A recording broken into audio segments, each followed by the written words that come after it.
I'm going to give us about 2 more minutes and then we'll start.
Well, welcome everyone. As many of you know, the Vaught case has been fraught with a lot of anxiety and consternation by clinicians throughout the United States. And we are in hopes that we can share with you from those that are involved in the case a little bit more information so that you can get insight into how to manage your own professional career and the organizational structures in which you work. Today, we're going to have a number of speakers. We're going to start off and I'm going to let each one of them introduce themselves as I call their names. Angie Hayes-Farah is going to be starting us off. So Angie, why don't you tell us a little bit about yourself? Good afternoon. So I'm Angela Haynes-Ferrer and I'm on faculty at the School of Nursing. And currently I lead our distance ABSN program, and our students in the program were very concerned about unfolding developments in the case. And so they asked that we take kind of a leadership role and bring them information and offer them a kind of a safe place to have difficult conversations. And so my role in this today is really just to offer the facts of the case as kind of a review for all of us as a starting point. So Arnita, if you just want to pull up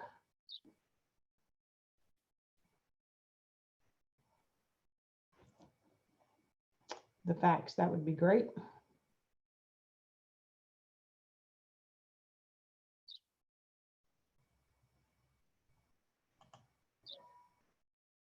Thank you. And so all of the information is public record, or we found it by searching the case files of documents that had been filed in the court system. And so in December of 2017, Charlene Murphy was admitted for a subdural hematoma. She was sent for a PT, for a PET scan prior to discharge. So she was improving and scheduled for discharge, and they just wanted to do one more PET scan.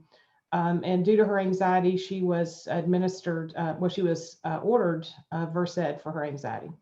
The nurse who was administering the medication, RaDonda Vaught, administered vecuronium instead, which is a paralytic, and she admitted her mistake. In the days following, her death was reported, Miss Murphy's death was reported due to natural causes, complicated by hematoma by the Vanderbilt physicians. The medication error was not reported to state or federal officials. Vanderbilt completed an out-of-court settlement with the family later in January. The date was not specific. During that time frame as well, Vaught was terminated by Vanderbilt.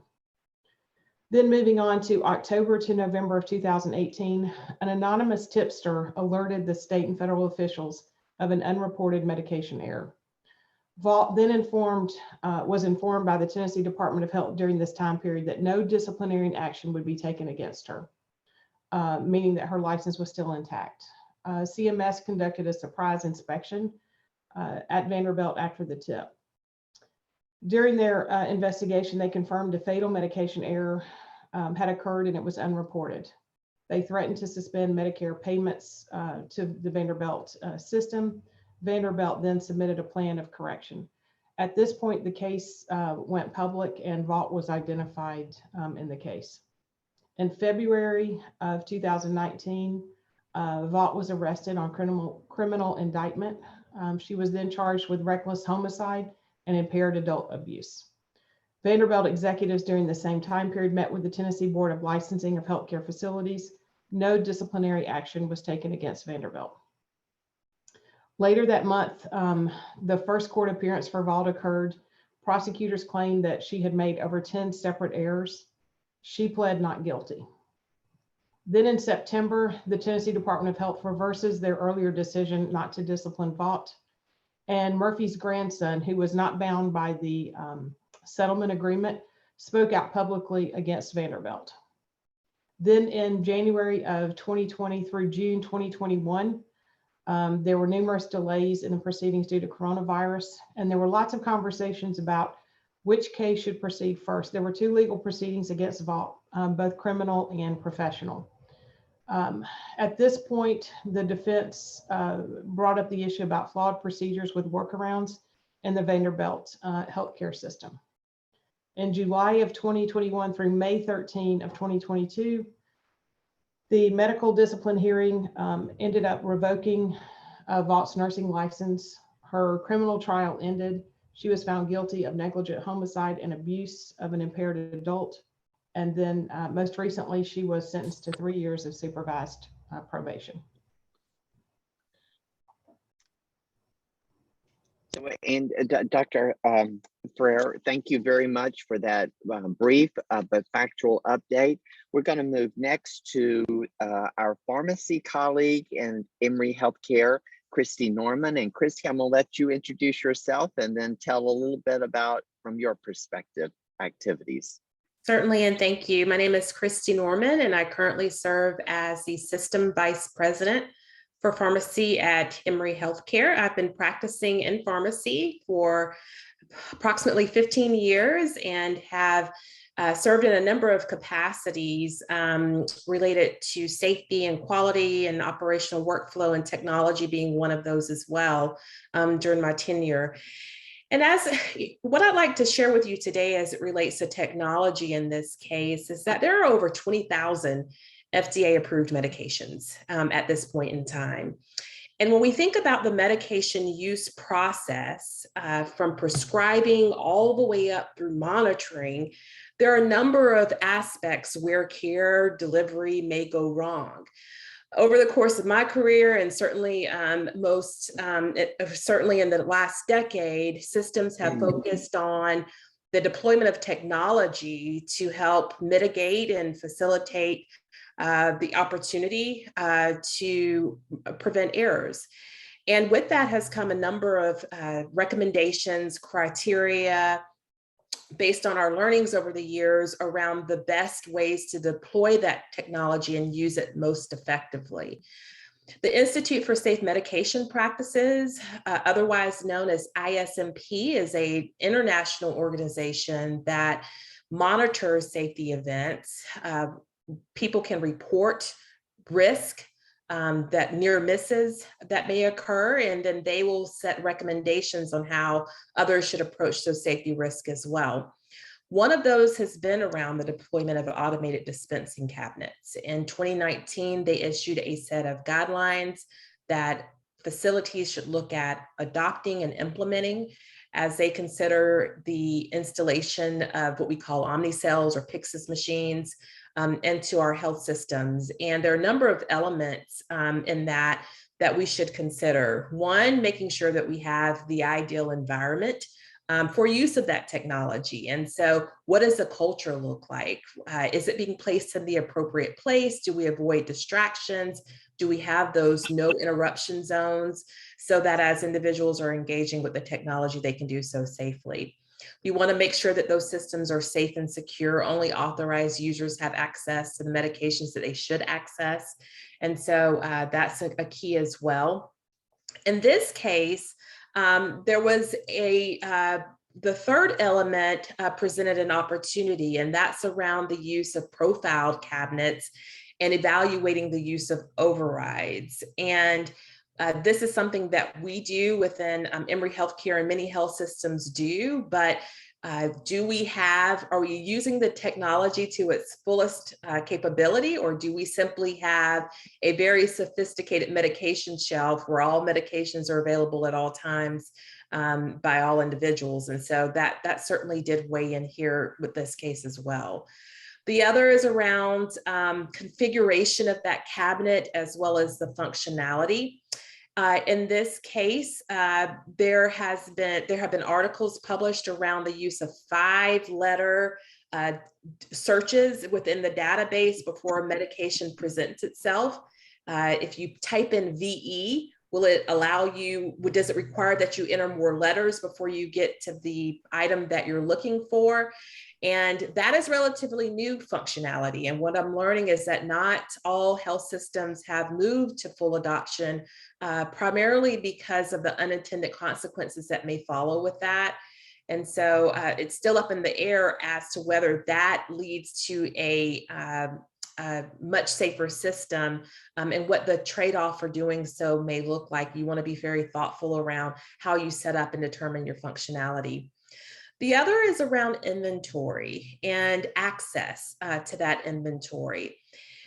Several of the products, and in this case, vecuronium and many of the neuromuscular blockers are available in the refrigerator.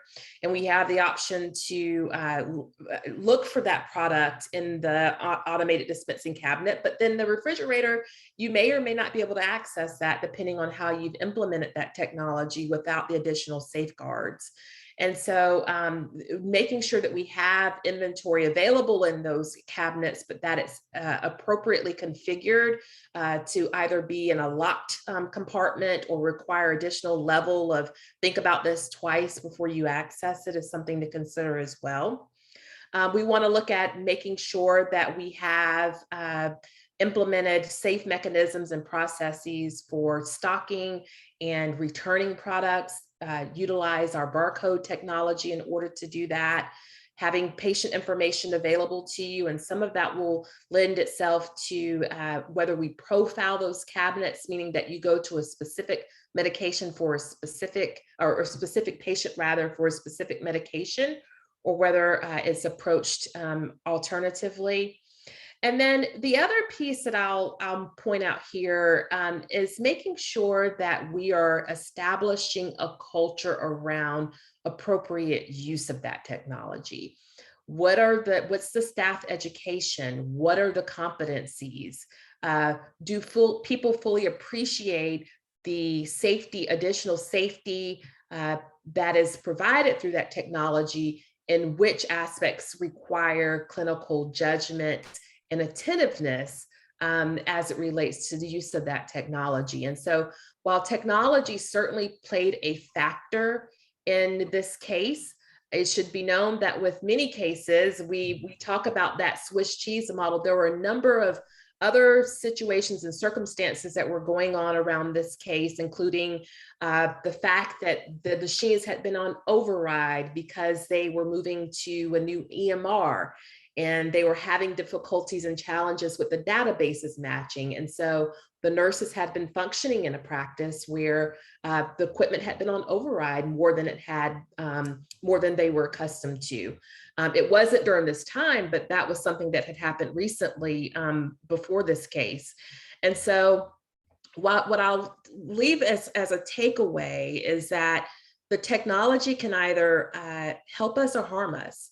But what we certainly should appreciate is that it is never a replacement for our clinical judgment, and making sure that we are familiar with the medications that we're using, what they're indicated for, following those 5 rights, and I actually call them the 8 rights of medication administration, to account for being able to deliver medication safely to our patients. Christy, thank you for that wonderful overview. I want to make sure anybody has any questions, they can either put them in the chat or they can raise their hand and we'll catch them. But I thank you for that. I do have one question of you. When do you think, and I know we can't be quantitative and say 10, 20, When do you think the discipline of nursing should become concerned with the number of overrides? As most people that know me know, I have worked in IT for 40 years, and I get asked that question a lot. So I'd like to ask a pharmacist, how many times should you look? Like if you've done 20 in a shift, maybe there's something wrong. I mean, can you give some thoughts on how you should think about things to help clinical judgment and safety culture? And I want to remind everyone that's a nurse, we always have shared governance to go to when we have these concerns, but I'd love to get your perspective. Right. And so in this circumstance, I would say it's less about the individual practicing and more about the system and the processes. And having a system approach to the way we evaluate overrides.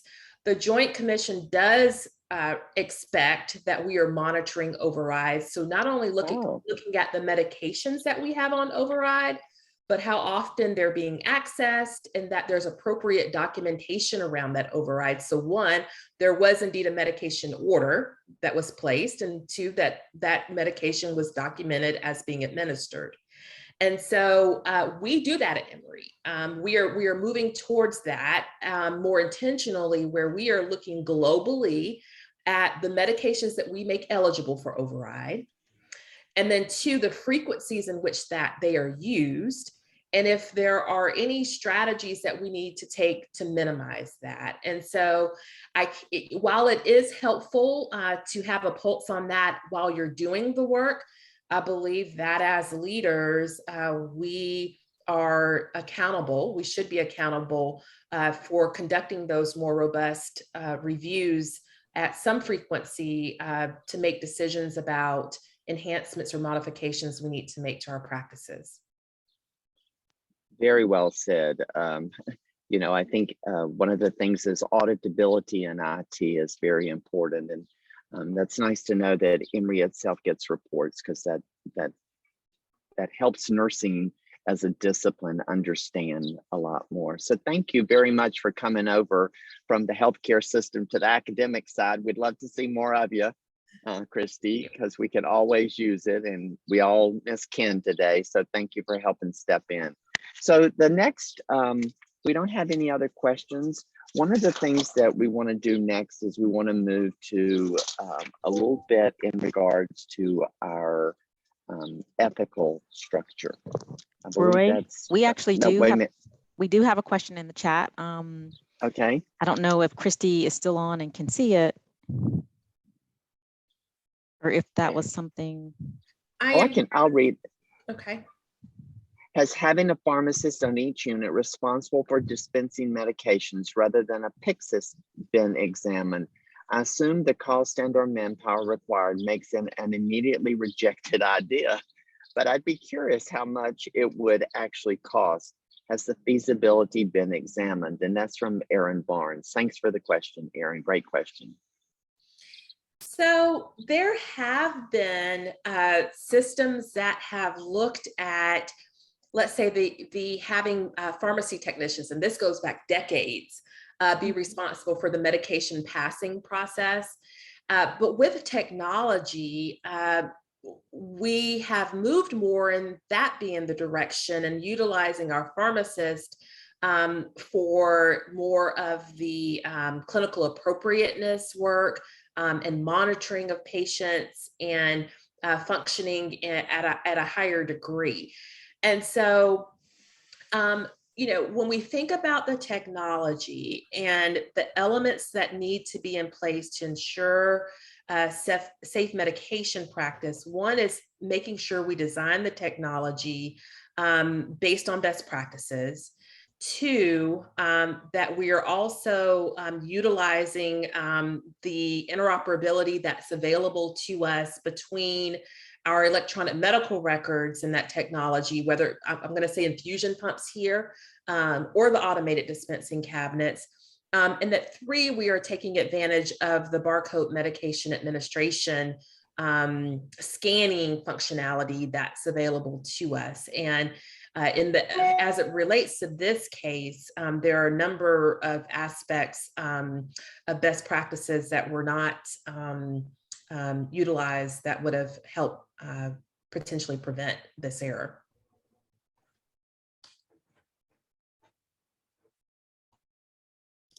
Aaron, I hope that answers some of your questions. Thank you, Chrissy, for answering again. I think our next step is to go into a little bit of the ethics from, I think that's right, Kathy Forte and Chelsea Hagopian. I think y'all are going to take it away on ethics. So if you'll introduce yourselves, both of you, and then take it away, we will be appreciative. Thank you for your time. Go for it. Sure. So hi, everyone. I'm Kathy Forte. I'm a clinical instructor in the pre-licensure program. I'm also pursuing a doctorate in research ethics and clinical bioethics. And so that's why I'm here to talk to you about ethical issues. I'm going to start, and then I will tag team with Dr. Hagopian. So I'm going to review some real basic things that we talked about in the last panel, we're all talking about the same thing. In bioethics, we look to basic principles that sort of are a part of our conduct. And so one of them is the duty to do what's in the best interest of patients. That's beneficence. The duty to do no harm is non-maleficence. And the duty to tell the truth is veracity. And these principles are threaded throughout our ANA Code of Ethics for nurses. Specifically in provision 3, it speaks to our individual accountability and responsibility to provide safe practice, safe care. So we're supposed to be following policies and procedures at our institution. We are obligated to come forward very swiftly with transparency if we make a medication error. In fact, we are forbidden to being part of a cover-up. Now, provision 6 expands that a little bit. So not only do we have individual responsibility, but collectively, we're supposed to work together to promote and provide that safe and ethical working environment.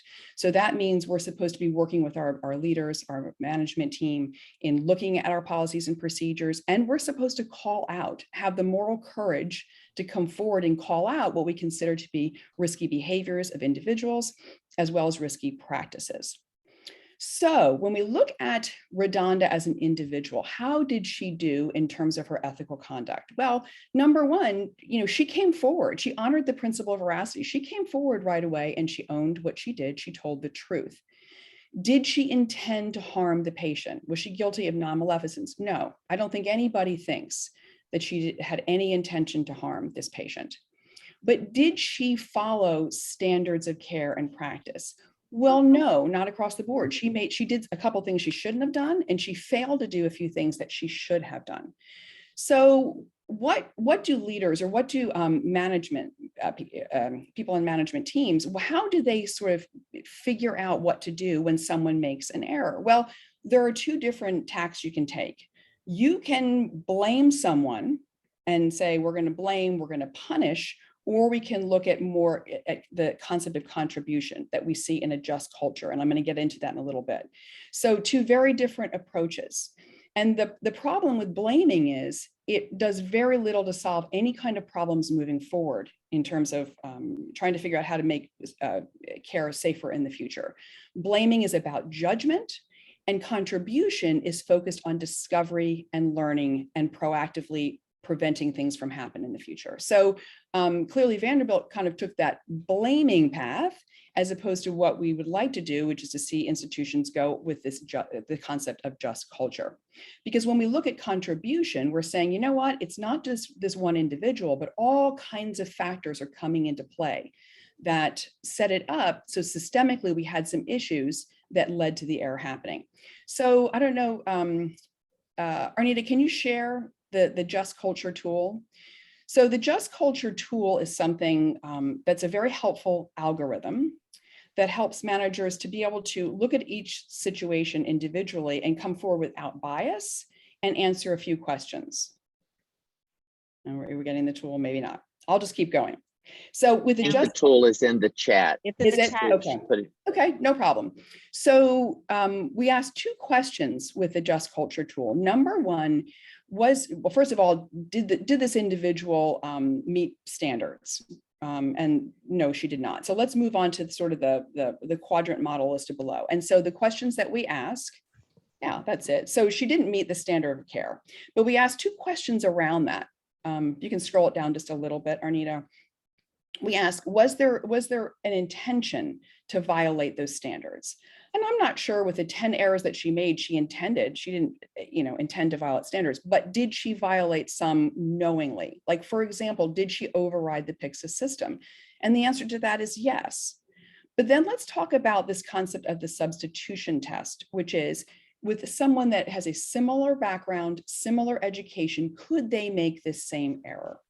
And I would argue definitively yes. In many of the things that she did, other nurses at Vanderbilt were doing the exact same thing. And we call this normalization of deviation. So if the Pyxis system isn't working and management then says, well, listen, let's just override for now until we can get this fixed, everyone should just override. Well, that's a deviation from what we know to be standard of care, standard practice, and could be potentially risky. So I believe if you look at this grid, and again, substitution test can be somewhat gray. Not everyone's going to agree that she passes the substitution test. I'll give another example. When she went down to radiology, she didn't scan the medication. Well, we know that to be standard of care. Scanning is important. Why didn't she scan? Well, there was no scanner in radiology. Now that doesn't fall on RaDonda's shoulders. That's a system problem. It's also an issue that people working in radiology are not asking for a scanner or don't have one, or they don't have policy and procedure how do we observe patients that are getting sedation? How should she have been monitored? So those are all examples of systemic problems that don't fall on RaDonda as an individual, and kind of prove that, well, in my mind, she passes the substitution test. Now, some people would argue, well, she did pick up a vial that had and stuck a needle into this vial and reconstituted it. And it says at the top, paralytic agent in red. She should have seen that. But that brings up the whole concept of, well, do we have alarm fatigue, alert fatigue? If you're doing the same thing over and over, if you're hearing pumps that are beeping constantly, do you sometimes become a little bit more lax in responding? Or if we're seeing these warning labels over and over again, she was probably very distracted. She was training somebody. So again, I walk away from this case saying, well, she honored the principle of veracity. She told the truth. I believe she did violate this test of intention, but I think she passes substitution. So that puts her in the upper left part here at risk behavior, and she should have been coached and certainly not criminally charged. If you look down at the bottom, impaired practices are things like, well, we tried to hurt somebody, or we came to work under the influence of alcohol, things like that, completely different situation. Okay, we can stop sharing that now. Thank you. So let's now switch and talk about Vanderbilt as an institution, because they clearly did not exercise this just and fair culture. They blamed the nurse and blamed her, it seemingly, after they were outed. They did not honor the principle of veracity. They falsified the death certificate. They didn't do the reporting they were supposed to do. So the question becomes, why? Why did they take the path of blaming as opposed to looking at contribution? Well, I think it makes sense. If you blame somebody else, then you're not responsible for contributing, right? It makes it all about her, and they don't have to admit to the fault that was in their system and some things that were going on. So what was the conflict of interest there? If the primary interest is to go ahead and fix what was broken and provide safe care, what was drawing them away from that path? And I think they may have been worried about the institution's reputation. They may have been worried about their Medicaid reimbursement. They may have been worried about their magnet status, but that clearly pulled them off the mark. And that's what conflict of interest does when you have conflicting interests that take you away from what you know to be the right thing to do.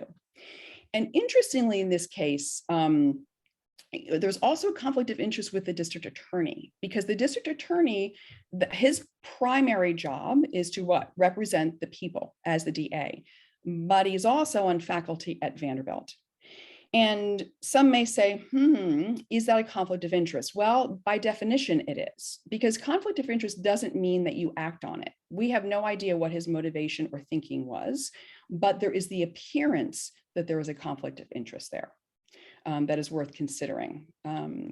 So I'm going to just sum it up from an ethics standpoint. What are you obligated to do? As nursing students going out into practice, you are obligated first and foremost to practice safely. And that means following your policies and procedures, being very disciplined in your approach to giving medications, being fully focused, never allowing distractions, never allowing yourself to be drawn into this shortcutting, doing what other people are doing that's risky behavior, normalization of deviation. You have to do it correctly every single time, and you are obligated to come forward if you make a mistake swiftly and with transparency, as well as calling out others' risky behavior. Now, it's going to behoove you to go work in an institution that implements this just culture. So I'm going to turn it over to Dr. Hagopian that's going to talk more about how do you figure that out? How do you find the institution that has this type of culture? Thank you, Kathy. And thank you so much all for allowing me to speak on this panel and be a part of this really important discussion. So I really would like, well, to introduce myself. I am Chelsea Hagopian. I'm a nurse, an adult gerontology acute care nurse practitioner. I'm an instructor at Emory School of Nursing, and I'm also participating in the Emory Center for Ethics and Healthcare Ethics Consortium Healthcare Ethics Leadership Academy. So I'm focused specifically from a lens of nursing ethics. And I would like to stress as well as build on what the fabulous Ms. Kathy Forty shared from an ethics perspective. So I'd like to talk about 3 ways on where do we go from here. So hopefully some concrete recommendations for really applying our nursing ethics perspective. Largely my remarks are informed from the Guide to the Code of Ethics for Nurses written by Marcia Fowler and Cinda Rushton's work on principled moral outrage and moral resilience. So where do we go from here? Number 1, use your nursing voice to speak up with clarity. So notably, the phrasing "speak up with clarity" I adopted verbatim from Cinda Rushton's work on her discussion on restoring integrity, strategies to restore integrity. So what do I mean by this? So firstly, safety starts with recognizing cues to quality and safety concerns and speaking up. So notably, this necessarily occurs in the context of relationships. So at the center of safety in healthcare is an active focus on relational integrity. So what do I mean by nursing voice? What I mean by your nursing voice is that you really need to be familiar with what is expected of you. So be familiar with your ANA Code of Ethics for Nurses with interpretive statements, be familiar with the scope and standards of practice and professional performance, your State Nurse Practice Act, which describes the legal standard to which your practice is measured against. And then also this requires a fundamental knowledge of safety science. So making sure that we're able to recognize cues to quality and safety concerns. Using your nursing voice also means that recognizing you do have a duty. As Kathy shared, we do have a duty to speak up about concerns. And then we also want to focus on speaking with a unified voice. So this concrete recommendation is make sure that you belong to your professional organizations, notably the ANA, the state, both national and state, and other professional organizations. So making sure that we're speaking with a unified voice is important. Also using our voice to vote. So notably, DAs are elected officials.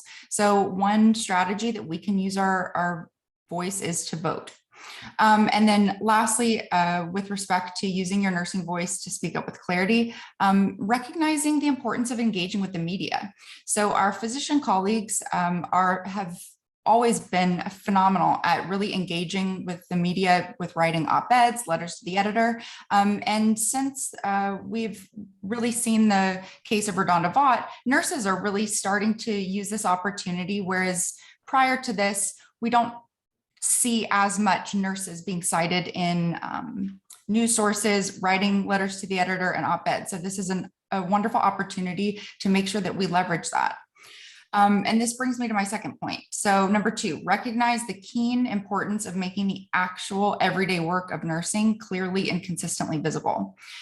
So responses in the media have largely cited to err as human, the Institute of Medicine report to err as human. Some have cited the Crossing the Quality Chasm report, but importantly, a third report on keeping patients safe, transforming the work environment of nurses, kind of marries those two landmark reports and speaks specifically to the consequences of disregarding the actual context of nursing work. So making sure that we're actually making visible the work of nursing. Here, I just want to note that language matters always. So RaDonda Vaught made a medication error, not a medical error. Sometimes we've seen in the media those two terms being used interchangeable, but they are not interchangeable. We need to make sure that we're correctly naming errors that occur as a result and breakdowns in nursing practice, systems practice, so that way that we can study them, learn from them, and address them accordingly. And then the work environment of nursing. So how in the world do we go out and make sure that we're seeking employment at a workplace that promotes a fair and just culture and an environment of safety? So assessing the moral environment of a workplace prior to employment, what can we do? Well, during our interview, we can ask questions. One, we can ask to speak with practicing nurses at the institution. We can look for evidence of shared governance. We can ask explicitly about results of recent safety culture surveys, notably both patient safety and workforce safety surveys. How is this being measured? How is it being tracked? What departments have the data shown highest, lowest? What are we doing about it? So asking about that as concrete actions. Once employed, we need to make sure that we really have an understanding of the organizational policies. So if we are not clear about organizational policies, if we don't understand them, or if we notice that they run counter to what we know to be best available evidence or professional standards or ethics, we need to speak up and acknowledge that, so that way that they're clarified and we know what is actually expected of us.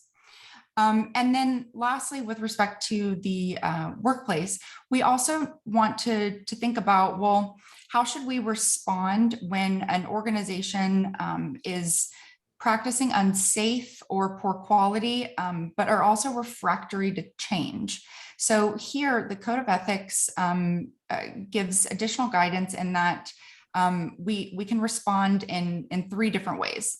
So we can respond with loyalty and voice. So we do have a duty to try and modify the work environment when we notice safety or quality concerns. So we need to speak up. And but if we notice that there's no change, often repeated efforts, we do have a duty to exit. So to not become complicit with unsafe practices and or moral blameworthy practices. And then lastly, number 3. So we need to be intentional and inclusive in partnering with everyone who is affected by and that affects safety and healthcare, as well as the science of safety. So we need to co-design safety practices in healthcare and co-produce knowledge in advancing safety science. So we as collective healthcare have done a really wonderful job of developing the science of safety over the past 20 years. And the concept of co-design is not something that's novel, but it's something that we have an opportunity to focus more intently on. So what is an example of this? So if you are in an organization and there are quality initiatives or safety initiatives being done, are the patient's voices included? If not, seek their inclusion to make sure that they're involved. As nurses, we should also translate the science of safety in understandable ways to an array of diverse audiences, so to our patients, to the public. And then we also need to listen when our colleagues, our peers, patients, anyone who's raising safety concerns, because importantly, we do not function in a vacuum. When someone speaks up about safety concerns, we need to listen and honor that so that we're promoting a culture of safety. And then I just want to close with just a couple of remarks of, why I have hope going forward. So the students that I am privileged to teach, the nursing students, since the start of the RaDonda Vaught case, many have come to me and wanting to have frank discussions about this case. Another evidence of this is this panel discussion. And that engagement and wanting to have frank discussions, I think that we should honor that and recognize how important it is. Another thing that students have done is that they've come to me and asked about where to find quality sources for learning the facts and helping them in their developing an informed perspective on the case.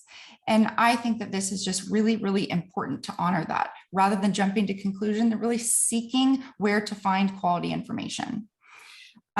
So from my perspective, speaking both as a nurse and as a person, I do believe that we can move forward with compassion, constructive hope, and truly a healthy dose of moral courage. So thank you. So Chelsea, Kelly,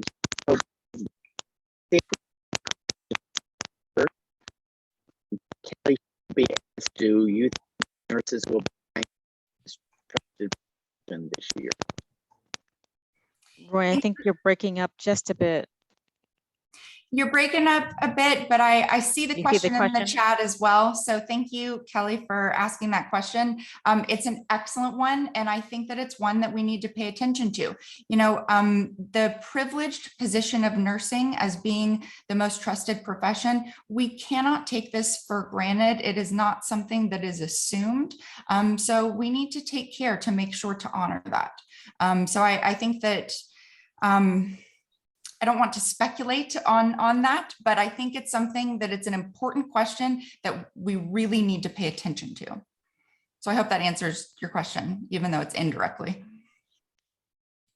Okay, Wendy Wright, physician and going to bring us a legal perspective. Everyone, thank you. My name is Wendy Wright. I'm a critical care neurologist over here at Emory Midtown, where I also serve as the Associate Chief Medical Officer. 10 years ago, I enrolled in Emory Law School, where I earned a Juris Master degree with a concentration in health law, which leads me to the first of my two disclosures. First, I am not an attorney. I don't have a license to practice law, but Emory Law School was able to teach me a lot of legal information that is relevant to our work in healthcare, and I hope to share some of that with you today. My second disclosure is I am the daughter of a retired nurse, and most of the people I love in this world are healthcare professionals. So I have feelings about this case. I'm going to try to stay objective. You'll forgive me if some of my feelings come out, but we'll carry forward. I had the chance to listen to the panel discussion from a few weeks ago, right after the verdict came out, and I'm really grateful to participate in this important follow-up discussion. I want to talk about ensuring quality and safety in healthcare from a legal perspective, but just acknowledge that it's a really complicated process. So for just a minute before I get into the legal part of regulation, I do want to talk about our self-regulation of our profession. Quality and safety starts with us. We are part of a profession, which means we're part of an area of specialty. So we have to exercise care and responsibility in that profession. And when I say care, I mean it in the sense of serious attention or consideration applied to something we're doing so that we do it correctly and we don't cause damage, and not care necessarily in the way we're used to hearing about it, which is the provision of something that's necessary for the health or welfare of a patient. It just so happens we do both. We provide care in our specialty, which means caution. We provide care in our specialty, which means the provision of health. Part of our responsibility is we maintain our skills and our education. We maintain wellness so that we aren't too tired or too distracted to provide good patient care. We have to make sure that our teams are functioning and communicating effectively so that we don't, as a group, contribute to dangerous or ineffective care. We all know there are tons of hospital and clinic policies and procedures that help us maintain safety. And we already heard a great section about our ethical responsibility to report errors and work through them in a fair and just culture. And so those are just a few of the many elements of self-regulation, but that's really just a small part of it. There are a lot of facets of the law that touch on quality and safety. And these are going to include things like licensing, malpractice, insurance and corporate structures, government funded payments. We heard in this particular case, CMS threatened to withhold funding. That's a very powerful motivator to maintain a safe environment. We heard a little in the last session about the goals of the law. I'd like to readdress those a little bit further from the perspective of a healthcare profession. And my view of the law is that the goal is to set a societal standard of behavior based on declared cultural values. And because of that, it's really helpful to have a working knowledge of the law in our daily life, traffic rules, and what happens when we're banking or we're buying a mortgage. If we have a legal dispute, it's helpful to know those kind of things, much more so about your profession if you're in a highly regulated profession like healthcare. So we know sort of the basics. There's criminal law and there's civil law. Those tend to be the two big branching points. Civil law is where healthcare is more familiar. This is our usual setting. Civil law deals with disputes between individuals or organizations in which compensation is awarded to a victim who's had some type of rights violation. And so we're very familiar with this in the area of tort or tort law. And tort is a civil wrong for which there's a legal remedy, such as professional negligence. In our case, we call that medical malpractice. And professional negligence has a very specific definition that varies from state to state, but generally it sounds something like this. It's when there is a breach of duty that causes harm to a patient. And I can and have lectured about just that definition for an hour. So if you're interested in something like that, ask me back to another venue. But that's our medical malpractice, our professional negligence interaction with the law for the most part. And in general, civil law and specifically medical malpractice does have some goals. And one of those important goals is maintaining incentives so that we don't injure other people. Part of the big goal of civil law or tort law that gets our attention is the compensation to an injured party. And this is where our medical malpractice insurance comes into play. And yes, you need medical malpractice insurance. We can talk about some ins and outs later if people are interested. But the idea is that if I injure a patient in my line of profession, in my healthcare duty, and I get sued for $1 million, my medical malpractice insurance will cover up to $3 million. And therefore I will not be destitute. I won't be homeless and unable to feed myself and my family, because it's not really helpful for a healthcare provider to try to practice under that type of circumstance, right? Now, if my insurance is for $3 million and I get sued for $5 million, that can certainly become a problem. And that's because you'll hear a lot of talk about people negotiating or trying to make sure that you come in under the insurance cap. And that's why you may see multiple people named so that there are deeper pockets or more people from whom an injured party can collect the limits of medical malpractice insurance. And part of the point of this type of restitution and part of the point of civil law altogether is to deter self-remedy, so that my patient, who I'm a critical care neurologist, Mrs. Murphy would have been my patient. If her family realizes that I've injured or harmed her in some way, they can sue me. And they can get compensated financially, definitely not the same as the restoration of her health or life or function, her life in this case. But they can sue me, and at least they know that's their outlet of remedy, so that they don't have to, for example, commit violence against me or retaliate against the hospital in some way. And that's a lot of the focus of civil law. The three things we said: maintain incentives so we don't injure people, compensate the injured party, and discourage self-remedy. Here we've moved into an unfamiliar setting that when it comes to health law, and that's the criminal law. And we do know that people are criminally charged. It does not happen very often, as we said in the last, as was said in the last session, but it does happen. And so let's learn just a little bit about that. Criminal law has to do with the community condemnation and the community punishment through some type of state or government entity. And that's why this case is called the state of Tennessee versus RaDonda Vaught. The goal is more focused on punishment, and some justifications for that punishment will sound familiar. They include deterrence. Let's make sure people know not to do this thing that is against the law. There's retribution, and we got a nice definition of that last time, but that's essentially the way to show that the law is being honored. You did this bad thing and society now punishes you. Rehabilitation, and then another justification for punishment is incapacitation, making sure that that criminal person who's done this act is not able to do that further in society. So we sequester them, for example, in jail, and they can't hurt anybody else. There are other types of punishments. It can be fines, loss of privileges, but jail time is the one that we think of, and the one I think we were all most anxious about in this particular case. I don't want to dwell too much on the charges because those were sort of pre-sentencing, but I was asked a specific question about reckless homicide versus criminally negligent homicide. So I just want to touch on those very briefly before I move on. And remember that these criminal laws and most of the civil laws really are at the state level. So when you move from state to state, you have to familiarize yourself with what applies to you in your profession. So let's talk about reckless homicide in Tennessee. That is a homicide that occurs when a person is aware of a significant and unjustifiable risk and disregards that risk.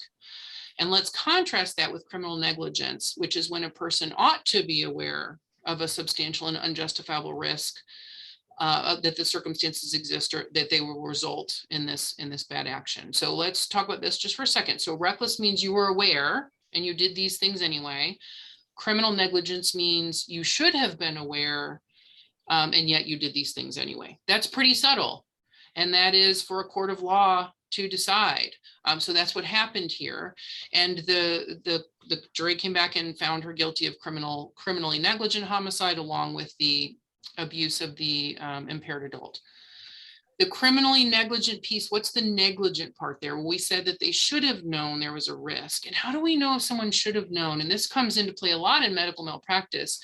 That's called a deviation from the standard of care. And the standard of care means how we usually do things, or more properly in the Tennessee law definition, that an ordinary person would exercise under the same circumstances. And we heard a little bit in the ethics discussion how this feels uncomfortable for us, because a lot of the healthcare providers in the same position would have done some of the same things that Ms. Vaught did. And so now we're really have a lot of heightened awareness and heightened anxiety, frankly, about how we do not want to fall into that same situation. So those are the charges. And then now we are updated with the sentencing. If you didn't listen to the sentencing, it was nearly 5 hours long, and you want to hear a little bit of high impact data, I would suggest going about 4 hours and 20 minutes into the hearing, which is available online, to listen specifically to the statement of the judge. And if you don't want to go through that, it was some of the testimony was very hard to listen to. It was very emotional. But the judge basically summed this up in one quote that you've probably seen. This is a terrible, terrible mistake, said the judge, and there have been consequences to the defendant. And so now she's been sentenced to 3 years with a diverted sentence, which means she'll have 3 years of supervised probation. The judge said that a lot of her decision to divert the sentence was largely based on the fact that Ms. Vaught had never been criminally charged or never had a criminal offense before, that she would never work in healthcare again, and therefore she couldn't harm anyone, right? So there was really not a particular need for incapacitation. Putting her in jail wasn't going to make society safer. She thought she had a good potential for rehabilitation. And so a lot of this really, to me, felt like the entire process really came down a lot to deterrence. And I've had a lot of people ask me, why was she charged? Why was she charged? I don't know the answer to that. I'm not sure we'll ever know the answer to that. But considering how we've come out on the other side, I think deterrence is probably going to be pointed to as something that occurred in this case. None of us would have ever heard the name RaDonda Vaught had this not, unfortunately, I'm very sorry this happened, but had this not come to a criminal prosecution, we would not have heard her name.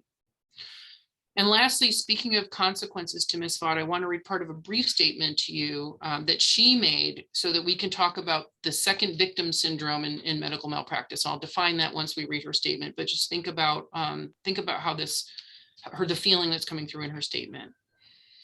I will never, ever forget my role in this. I don't know what else to say that would make anything different. I'm very sorry for what happened. I've lost far more than just my nursing license in my career. I will never be the same. When Miss Murphy died, a part of me died with her. And sadly, it was too late to change her outcome when I made my mistake. And I can't tell you more about a second victim syndrome any more than is wrapped up perfectly in that little sentence, but I'll go on and add some depth to it. When we have a bad outcome in medicine, especially if it's due to professional negligence or medical malpractice, there can be consequences far beyond the harmed patient and family. And the patient and family are the first victims of medical malpractice. We as healthcare providers involved can suffer a complex psychological harm that's driven by guilt, shame, fear, anxiety, and isolation, and it can ripple through our professional and personal lives. And that increases the risk that we're not able to function to the best of our abilities, further compromising patient safety. The risk is greater the closer we are to the error because we feel more culpable, but many people feel this second victim phenomenon even when there's no mistake, even when it's just a bad outcome that had nothing to do with anything we did in error. So first and foremost, we have to take care of the patients and their families. Those are the first victims. But if we don't take care of the wounded healers, we are going to create a vicious cycle that will further degrade the quality of our care.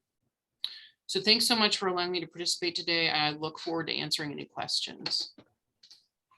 Wow, Wendy, that was a great closing statement. I mean, that was really, even though that's not the end, that was very good.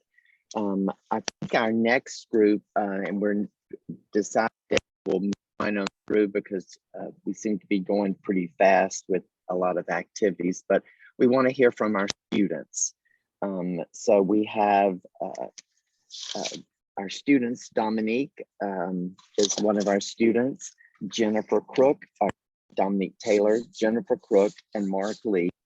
The three of them are going to give you some student perspectives and tell you what is the world and give us some insight. So with that, I'll turn to the students. Dominique, you want to go first? Sure, thank you so much. I am a new BSN graduate. I'm moving on to start an FNP program with Emory here pretty quick.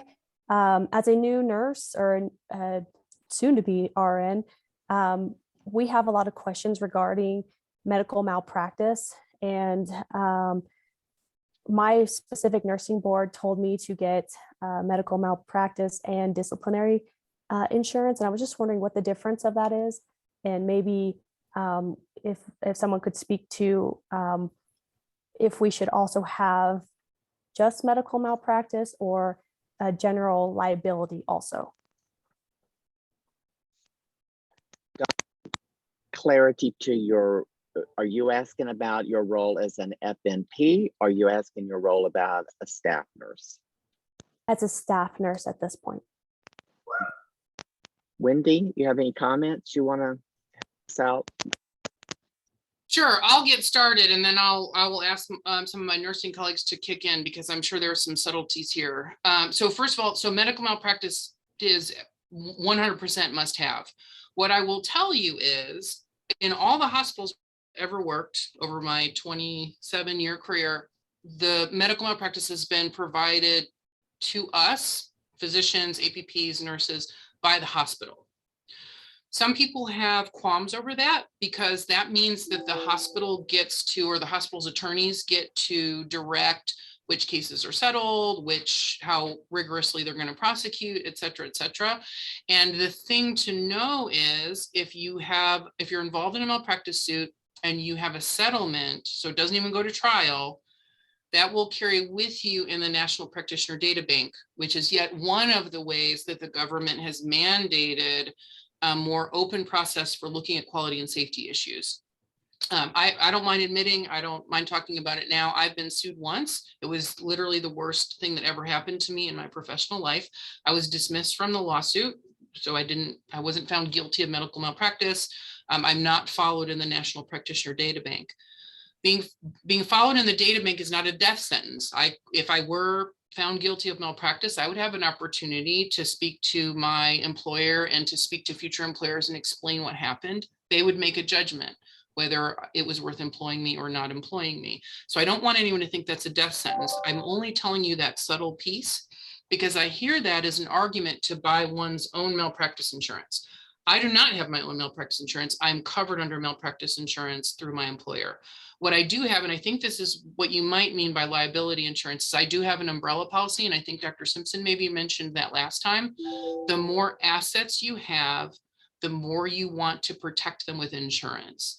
Those end up being pretty personal decisions to make within your family, and it's always a great idea to have a good lawyer and a good financial professional working with you to figure out what's the right size for your insurance policies. But medical malpractice insurance is a must. Whether you have to buy it on your own really depends on the terms of your employment. and how much risk you have financially to lose assets. Hopefully that's at least a good start. Yes, thank you. Another question that goes along with that is, would that insurance covered her criminal case, or is there an additional insurance you would need to have at that point? So great question. So absolutely. So no, that is malpractice insurance, and this was a criminal case. And like I mentioned, the malpractice insurance is to cover the financial damages that you end up paying if you're convicted of malpractice, which no one here ever will be, I'm sure, because I'm sure you all are going to do a careful job. That doesn't mean you're not going to get sued, but it does help make sure you don't get successfully sued. So no, that wouldn't have come into play here at all. And in fact, in the criminal proceeding, there is no restitution or repayment to the injured party. So there's no mechanism by which a person would be found criminally negligent in a malpractice case and say, now you owe the family $1 million in restitution money. And even though that doesn't bring their loved one back, it will help provide for their financial future. That does not happen. That doesn't exist in that pathway. The entire goal of the state of Tennessee in this case is to say, I'm going to criminally punish you by either going to jail or having a probationary period. They might pay some fines, some court fines, but there's no financial loss, which is what medical malpractice insurance protects you against. Sorry, I'm late. No, that's okay. Thank you. Over a little bit because it's our first check-in. The last question that I have that has to do with I'm this. gonna let me turn this off. Oh, Carrie, it's please okay. turn your mute yourself if you're not on talking. Please mute yourself. Got it. The last question regarding, I guess, criminal or law in general is, now that this is concluded, does anyone on the panel think that RaDonda Vaught has the option to sue Vanderbilt for their role in not protecting her and what has occurred to her? So cannot answer that from a legal standpoint, but a business standpoint. I could sue you for your toenails being the wrong color. I'm being serious. If I had enough money and I wanted to pay an attorney and know that it was a frivolous case, that is part of all the you'll hear in the legislature about frivolous cases. I'll let Wendy carry it. But I think you need to probably ask your question a different way. What grounds would she want to sue them on? Yeah, 100%. Anybody can sue anyone for anything. You need a lawyer willing to participate. And then I'm going to make a little side comment in a second about expert witness testimony. Could she successfully sue them? Great question. I mean, that's definitely a good question for a licensed attorney in Davidson County, Tennessee, because the laws there could be very different from Georgia. I did notice that someone talked about the long-term consequences and challenges, and that's that is an unknown that's going to unfold in the future. Convicted felons, can't vote. I think I'm 99% sure, don't quote me on this, that there's a process in Tennessee where once you finish your probation, you can apply to have your voting privileges restored, for example. So there will be consequences that will outlast the 3-year probation. And I do think a lot of those are not legal necessarily, but the psychological consequences of what's happened here. And let me also just add one thing. This was a criminal case. Many of you that were familiar with the criminal case know that it did require expert witness testimony against Ms. Vaught. Malpractice cases require expert witness testimony against the accused healthcare professional. Those expert witnesses come from within our own profession. I have an academic interest in expert witness testimony and talk about it a lot. So I just want to sort of put that bug in your ear that going forward, if you are tempted to provide expert witness testimony, please make sure that it's ethical and credible, and not, I'm not making a judgment about the expert witness in this particular case, but in many malpractice cases I participated in, I shriek in horror at the expert witness testimony that's provided. There are a lot of poor quality opinions getting thrown out there. So if you want to do that on work, great. Please do a good job at it and make sure that you're testifying in line with the medical facts. that are true and are consequential to that case. That's my little soapbox issue. So Roy, there are a couple of questions in the chat. I think one of them, Dr. Pappas might even be able to address, but do you want me to read those? Sure. Okay, this first one is, without a future working in healthcare and given the fact she's been criminally convicted, what are RaDonda's realistic work prospects going forward? I'm curious what the long-term consequences, and I know a portion of this may have already been answered, but I know for some of our new grads, they're wondering, what kind of challenges will you face, or, what happens in an interview situation if you're asking about protections and that sort of thing. Not sure if students have a perspective already, some of the new grads that are already working, or if Dr. Pappas or anyone else on the Emory Healthcare side want to answer that. Well, Arnita, I think that if it's okay with folks, before I answer the question, maybe I can weave it into some of the comments that I was going to make, because I think it's relevant. Is that okay? That's fine, Dr. Pappas. I'm getting a little bit of feedback. I wonder if you mute your video, maybe it'll clear up, perhaps.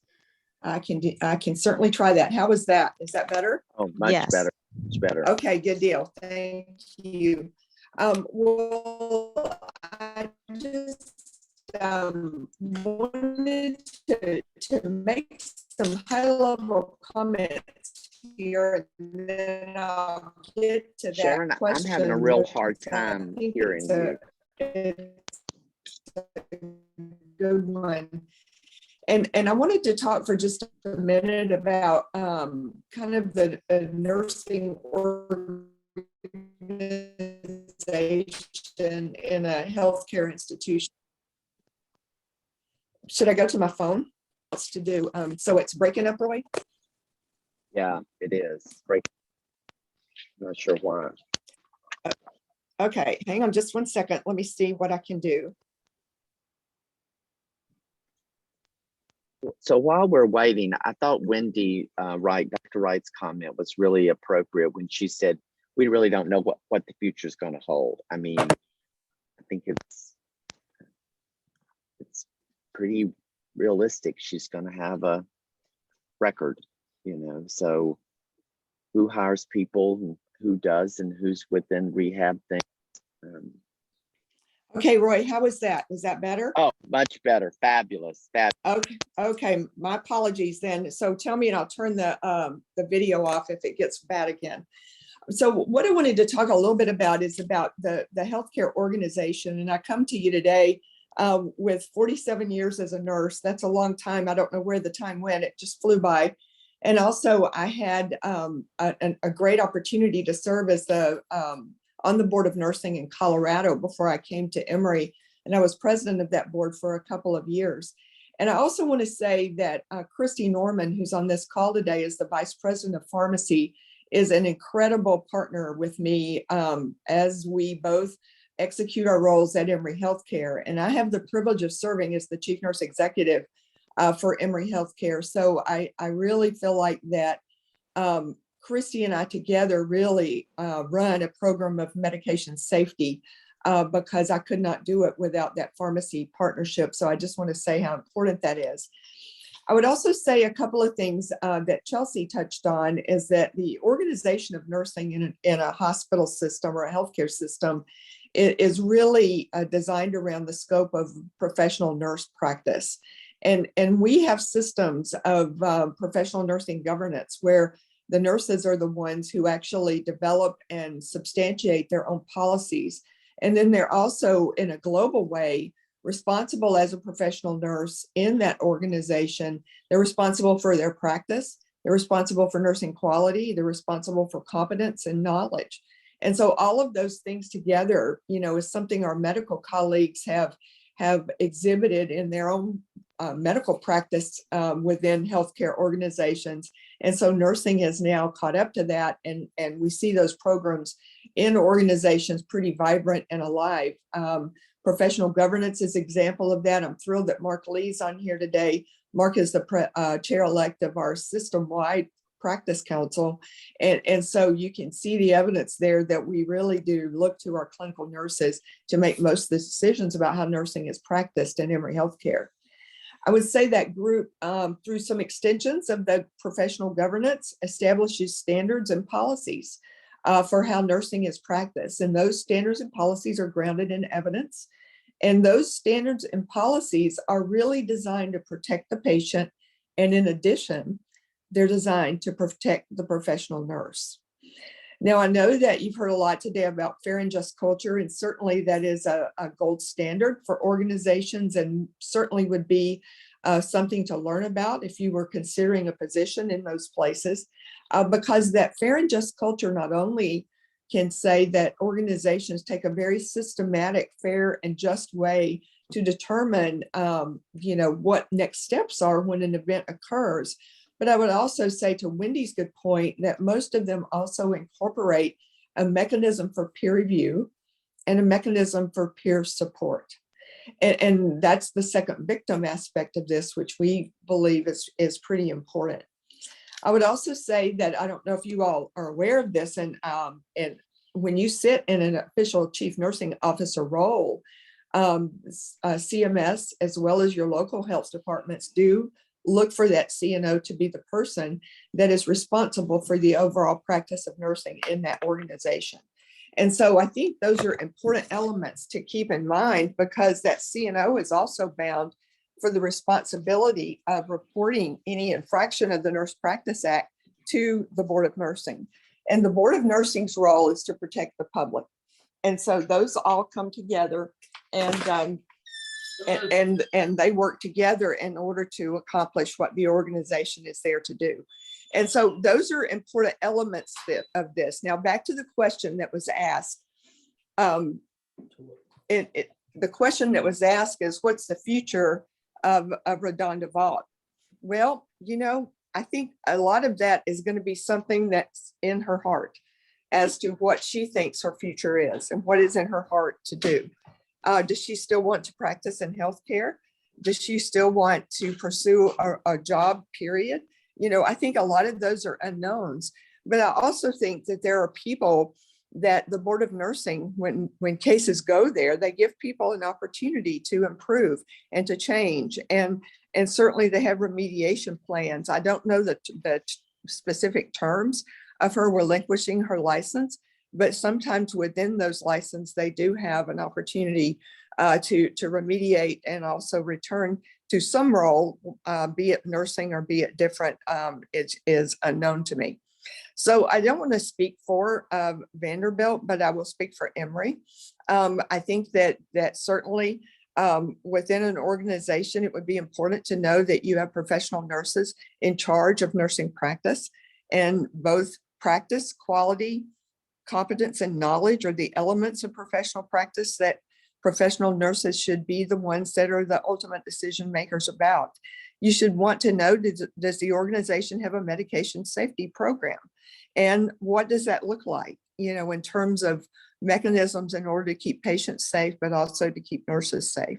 And then I think it's also very important that you think about that just culture, the fair and just culture process, and whether or not that's alive and well. Maybe give an example of how the organization recently used the fair and just culture algorithm. Those are the kind of questions that you could learn a lot about an organization, but also to know the role of the professional nurse. So I'll stop there, and glad to respond to any questions that you all might have. Thank you. Oh, Sharon, that's very well said. I'm a big proponent of professional nursing, and you articulate it well all the time. We do want to see if any of the other students have questions that they want to bring forward that haven't been answered in the chat, and any comments that anyone has.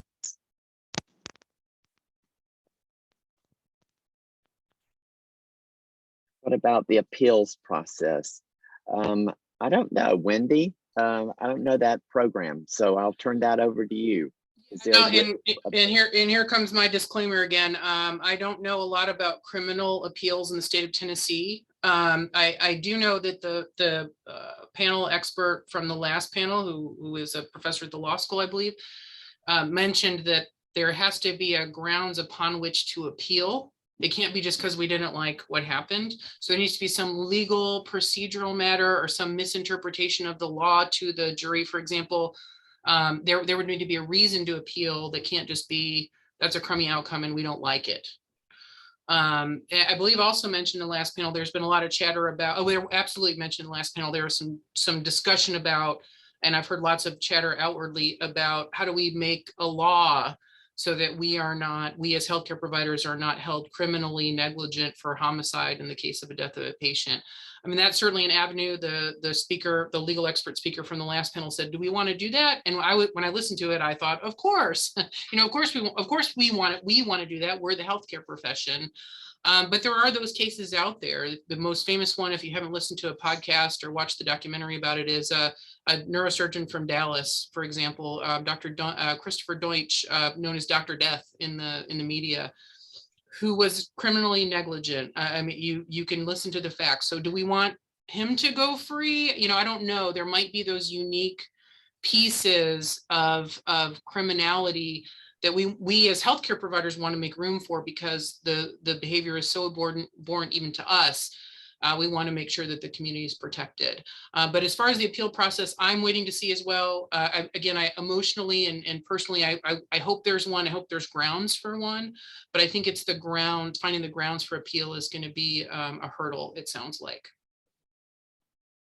Thank you, Dr. Wright. That was very articulate. We have a comment about how well Dr.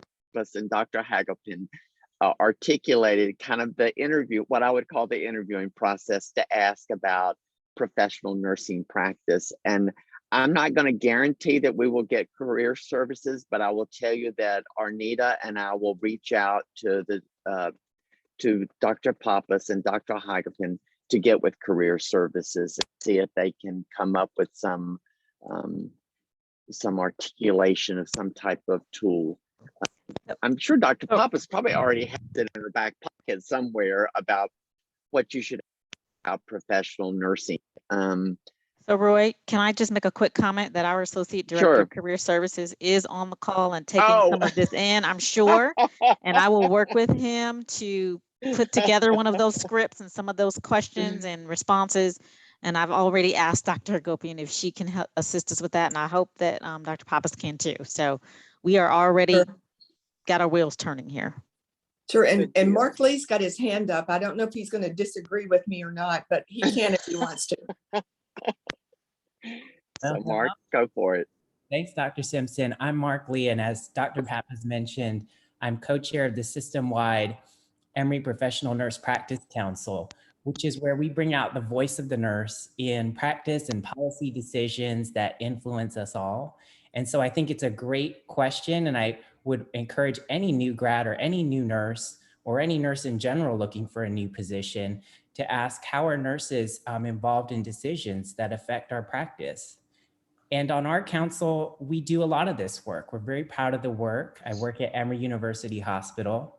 And before I forget, I should also mention I'm a proud alumnus of the School of Nursing, so learned everything here at Emory. But one of the initiatives that we worked on as a council for our system-wide process came from a unit level meeting. And it was about a apparent cause analysis, something that could have gone really wrong. And we presented to the safety committee. We later took that to our hospital-wide exemplary professional practice council, where clinical nurses got together with our safety expert, and we got together with our controlled substance pharmacy colleagues, and we talked about how to make the process better. But because this was an issue that wasn't limited to our hospital at EUH alone, Dr. Pappas and others encouraged us to bring it to the system level. And so we're very proud of our victory. We were able to get a policy change in effect that will roll out with the new implementation of our Epic Power Chart transition. And so just wanted to bring up one real life example of how bedside nurses are using their voice to help other nurses, and also just highlight how at Emory, Dr. Pappas is not just saying that clinical nurses are involved, we are involved. And so we'll look forward to having any nursing students that come over see that in action.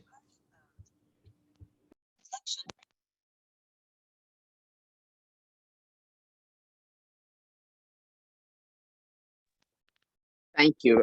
Mark said, but I need to tell you, having been in over probably 400 to 500 hospitals in my lifetime in traveling and consulting, it is the culture that the executive team sets forward for staff nurses, and that is the blending of staff nursing with executive leadership. And I'm very thankful, Emory, we have that. Do we have any other comments or other activities? Because I know people have plenty of things to do and places to go. And Jennifer Crook Memorial has Day her is hand right. up, Roy. Oh, what great. Okay, Jennifer, go for it. Hey, just one last question that I'm really curious about. My name is Jennifer Crook. I am a recent graduate of Emory's distance ABSN program, and I'm very, very excited to be joining the inaugural cohort of Emory's new psych mental health DNP program. So, Dr. Pappas, I'm going to direct this question towards you. I was recently speaking about the Vaught case with a new grad who also serves in the military.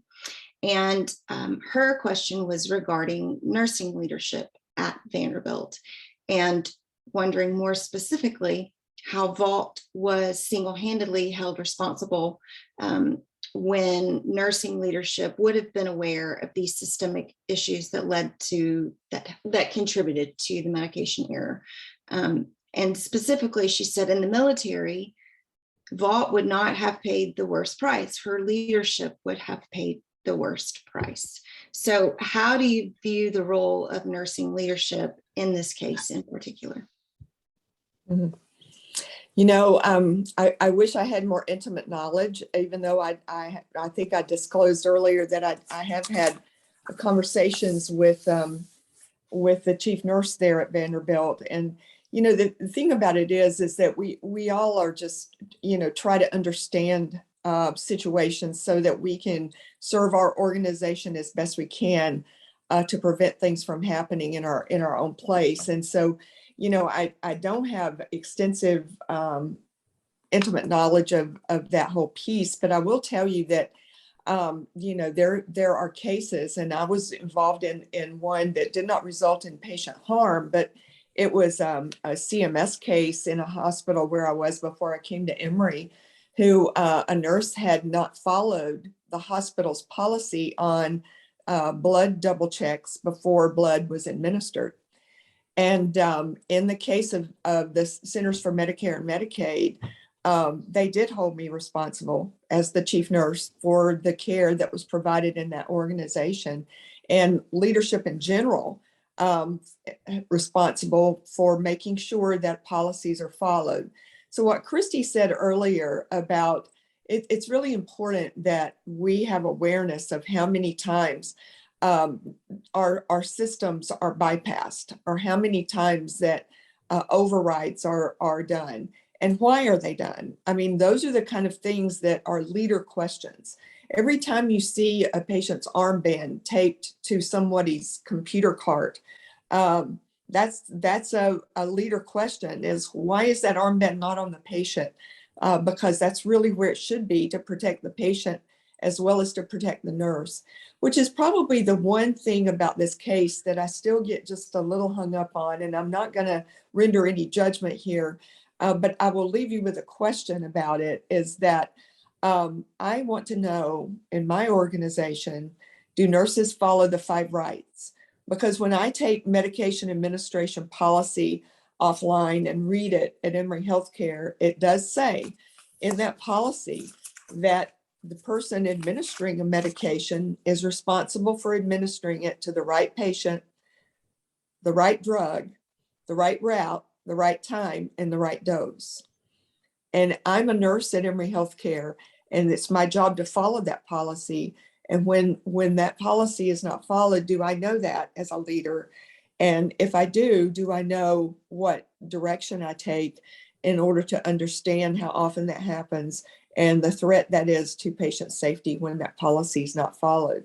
So I go and depend a lot on my system practice council in order for them to guide me and help me prioritize clinical nursing practice, because they're the ones who are up close and personal to what happens on a day-to-day basis in patient care.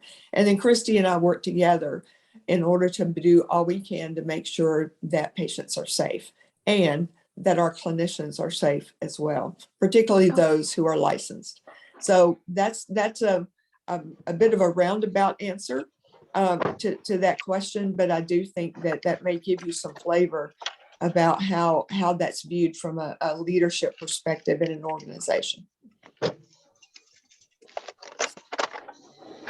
Thank you, Dr. Pappas.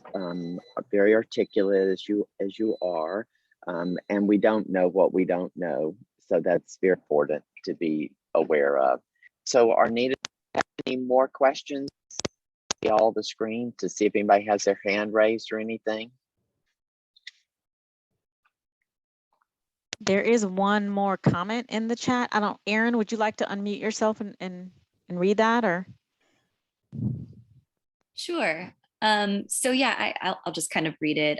I'm just curious to hear maybe some final thoughts on how to turn around the trending low morale and even cynicism that I think a lot of us are witnessing amongst nurses, between the challenges of the pandemic that we've been experiencing for a couple of years, and now the concerns with the possible precedent that everyone's talking about that the Vaught case may be setting. And I love everything we've been talking about. It feels very empowering to know as an individual we can seek out just cultures, in our interview process. But are there ongoing like motivational approaches to just help nursing in general to improve morale and protect us being the most trusted profession and our attitudes? I think we keep I'm talking. I'm not going to answer that one, because Dr. Pappas, because when she first came here, the first thing she did was she hired a full-time person to do nothing but make sure all the nurses were safe and were able to be resilient, and she hired Tim Cunningham. And so with that, I'll turn it over to you, Sharon, because you can give them the whole dynamic to it, because you have been very forthright about that. I just want to say that I think you keep talking. You have relational leaders that are welcoming of questions and making sure that everybody feels like they have a chance to talk, which is why we have councils, which is why we have communications, which is why we have someone who eats, sleeps, and drinks every day to understand the culture of the organization. So I think all of those things are important. Thank you.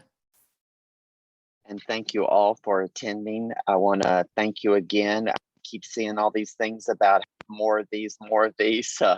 So we will get with Arnita and see what we can do about some future opportunities to discuss our professional practice, and all the speakers and the students who brought questions forward, the participants who brought questions forward, and bringing forth ethics and legal issues. And I think also it's great that we have a blending of practice and education with some researchers in here, because that's who we are as a profession. Hey, Roy, can I just add in one thing? I think there was a question we didn't address, and a couple of people commented on, well, what about retribution? When you're sitting in an interview and you're raising these questions about safety, does that make it seem like you're a troublemaker? And my response to that is, if an organization doesn't want you asking questions about safety, you should run. That maybe right? That maybe that isn't a good place for you to work. And then I also was going to just tag team on this last question about what do we do about our morale? I think part of it also comes back to just being aware of what is your calling. We have to constantly look at ourselves and say, why do I want to be a nurse? Why did I go into nursing? and be able to continue to reflect on that, because so many things we can't control, all the different situations that come into play, whether it's a COVID pandemic, understaffing, all kinds of things that happen on a day-to-day basis in nursing. But we have to be true to our calling and be able to identify and rest in that's I'm coming to do a job, I'm coming to practice the art of nursing and care for people. And that can sometimes, it certainly helps my morale on a day-to-day, sort of being true to my calling. I see one more question in the chat, maybe Savannah Martin, before we hang up.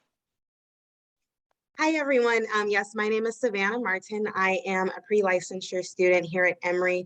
And I did make a comment in the chat just about the questions during interviews. And I just wanted to share my personal experience with just asking about the cultures in the hospitals around this. And what I will say is that a lot of the interviewers actually appreciated the fact that I took the time to ask about that.